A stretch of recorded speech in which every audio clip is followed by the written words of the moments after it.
আর খানিক সময় পর আসছেই ইংরেজি নববর্ষ, আর এরই মধ্যে জমে উঠেছে নববর্ষ উদযাপনের প্রস্তুতি। বছরের শেষ প্রান্তে এসে সাধারণ মানুষের ব্যস্ততা বেড়েছে, বিশেষ করে আতশবাজি কেনা বেচা নিয়ে। নগরের বক্সিরহাটে প্রবেশ করতেই দেখা মিলল আতশবাজির দোকান। অনেকটা প্রকাশ্য বিক্রি হচ্ছে নিষিদ্ধ এসব আতশবাজি, পটকা ও ফানুস। দেশে বিদ্যমান আইনে বিস্ফোরক দ্রব্য বহন, আমদানি ও ক্রয় করা নিয়ে নিষেধাজ্ঞা থাকলেও নগর জুড়ে হাতের নাগালে মিলছে এসব পণ্য।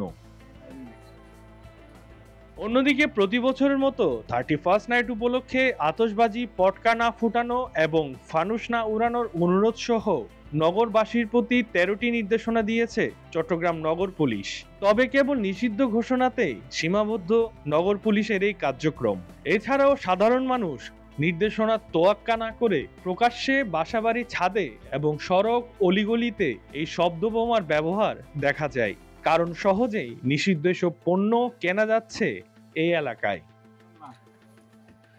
সমাজে সচেতন মহলের মতে আইন শৃঙ্খলা বাহিনী গাছাড়া ভাব এবং উল্লেখযোগ্য পদক্ষেপের অভাবে অসাধু ব্যবসায়ীরা এসব বিক্রি করছেন।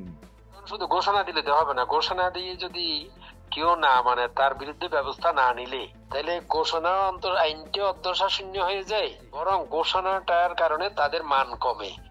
অর্থাৎ কর্তৃত্ব এবং পরিচালনার, তারা যে আইন শৃঙ্খলা রক্ষাকারী বাহিনী, তাদের যে দায়িত্ব আছে সেই জায়গাটা ম্লান হয়ে যায় এবং আইন না মানার সংস্কৃতি মানুষের মধ্যে বৃদ্ধি পায়। যে আইন করেছে, করা ঘোষণা দিয়েছে, মানলাম না, কিছুই হয় না যারা মানে নাই, সুতরাং আমিও মানবো না আগামীকাল থেকে। কোনো জনস্বার্থে বাজি ফোটানো জনস্বার্থের কোনো কাজ না, বরং জনস্বার্থ বিরোধী কাজ। সোমবার সন্ধ্যা 7:30টায় নগরের কোতোয়ালি থানার বক্সিরহাট বদরপতি রোডে যেতেই বাজি লাগবে কিনা জিজ্ঞেস করেন হাসান জরি হাউসের এক বিক্রেতা। ক্রেতা সেজে দোকানটিতে প্রবেশ করা মাত্র বিভিন্ন রকমের বাজির ফিরিস্তি তুলে ধরেন তিনি। তারপরে বলতে অনেক লঞ্জনা ইনকি জন্নাবাজি হতে নেবে। হ্যাঁ, জন্নাবাজি তারপরে বলতে জন্নাবাজি কত করে? কালারিং জন্না বিভিন্ন রেট আছে, বিভিন্ন রেট। ইউ পরিজনের 85 টাকা, ইউ পরিজনের 120 টাকা, আর ইউ পরিজনের 150 টাকা। ইউর মধ্যে আবার সরু আছে 80 টাকা। পরে এসব পণ্যের যোগান ক্ষেত্র সম্পর্কে জানতে চাইলে তারা সরাসরি এগুলো ভারতীয় পণ্য বলে আখ্যায়িত করেন। এর মধ্যে আছে ঝর্ণাবাজি, রকেটবাজি, আইপিএল বাজি, তারাবাজি, জরিবাজি, আকাশ রকেট সহ আরো হরেক প্রকার।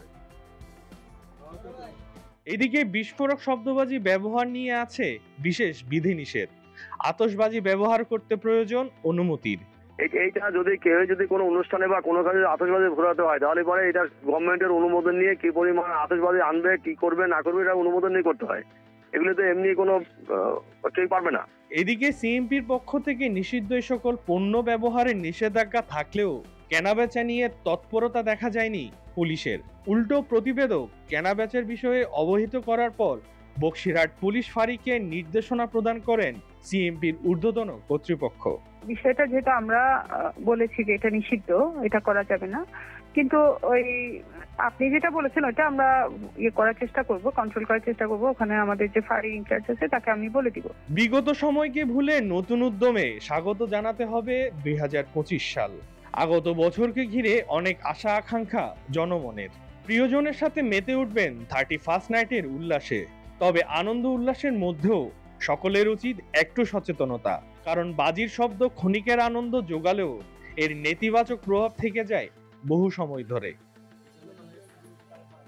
Debashis Chakraborty, C voice 24।